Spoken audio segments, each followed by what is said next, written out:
പ്രീതി R Nair, SUT ഹോസ്പിറ്റലിലെ chief clinical nutritionist. ഇന്നത്തെ topic hyper uricaemia.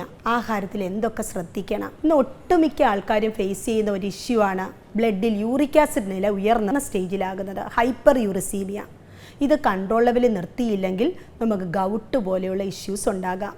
കാലിൽ വേദന, ഉപ്പൂറ്റി വേദന, മുട്ടുവേദന, മസിൽ പെയിൻ, ഇതെല്ലാം ഇതിനെ സംബന്ധിച്ച് ഉണ്ടാകാവുന്നതാണ്. ഇനി ഭക്ഷണത്തിൽ എന്തൊക്കെ കാര്യമായിട്ട് നിയന്ത്രണം കൊണ്ടുവരണം? പ്രോട്ടീൻ കണ്ടന്റ് അടങ്ങിയ ഭക്ഷണങ്ങളാണ് നിയന്ത്രിച്ച് നിർത്തേണ്ടത്. പ്യൂരിനുകൾ അടങ്ങിയിരിക്കുന്ന ഭക്ഷണങ്ങളാണ് ഏറ്റവും പ്രധാനമായിട്ടും നിയന്ത്രണത്തിൽ വരേണ്ടത്.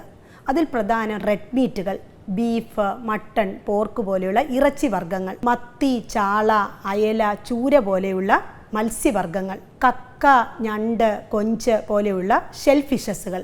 ഈ ഷെൽ ഫിഷസുകളിലെല്ലാം പ്യൂരിൻ്റെ തോത് ഉയർന്ന തോതിലാണ്. അതുപോലെ തന്നെ ഓർഗൻ മീറ്റുകൾ, കരള്, ആട്ടിൻ സൂപ്പ് പോലെയുള്ള ഓർഗൻ മീറ്റുകൾ, ഇത് എല്ലാ യൂറിക് ആസിഡിന്റെ ഹൈ സോഴ്സസുകളാണ്. ഇനി പയറുവർഗ്ഗങ്ങളുടെ കാര്യം എടുക്കുമ്പോൾ ചെറുപയർ, കടല, എല്ലാത്തരം പയറുവർഗ്ഗങ്ങളും നിയന്ത്രിച്ച് മാത്രം ഉപയോഗിക്കേണ്ടതാണ്. അതുപോലെ നട്ട് വെറൈറ്റീസുകൾ, കശുവണ്ടി, ബദാം, കപ്പലണ്ടി ഒരു ഹൈ പ്യൂരിൻ സോഴ്സസുകളാണ്. കപ്പലണ്ടി സ്ഥിരമായി കഴിക്കുന്നവർക്ക് ഉണ്ടാകുന്ന വലിയൊരു പ്രശ്നമാണ് ഹൈപ്പർ യൂറിസീമിയ. ഉപ്പൂറ്റി വേദനയൊക്കെ വരാൻ സാധ്യത കൂടുതലാണ്. ഇനി പച്ച ഇലക്കറികൾ, ചീര, മുരിങ്ങയില പോലെയുള്ള പച്ച ഇലക്കറികൾ, കൂണ്, കോളിഫ്ലവർ പോലെയുള്ള പച്ചക്കറികൾ, എണ്ണയിൽ വറുത്ത ഭക്ഷണങ്ങൾ, അമിതമായിട്ട് എണ്ണയിൽ വറുത്തെടുത്ത ഭക്ഷണങ്ങൾ, ബേക്കറി പലഹാരങ്ങൾ അളവ് നിയന്ത്രിക്കണം. സോഡ, കോള പോലെയുള്ള പാനീയങ്ങൾ, കാപ്പി, ചായ എന്നിവയുടെ അളവ് നിയന്ത്രിച്ചു നിർത്തണം. മദ്യപാനം വലിയൊരു അപകടമാണ്, യൂറിക് ആസിഡ് നില ഉയർത്തുന്നതാണ്. ഇനി കൂടുതൽ വെണ്ണ, നെയ്യ്, അതുപോലെ എണ്ണ കൂടുതലുള്ള പലഹാരങ്ങൾ, ഇതെല്ലാം ഈ യൂറിക് ആസിഡിനെ ഉയർത്തുന്ന ഘടകങ്ങളാണ്. വെള്ളം ഒരു 12 തൊട്ട് 15 ഗ്ലാസ് വെള്ളം കുടിക്കണം എന്നുള്ളത്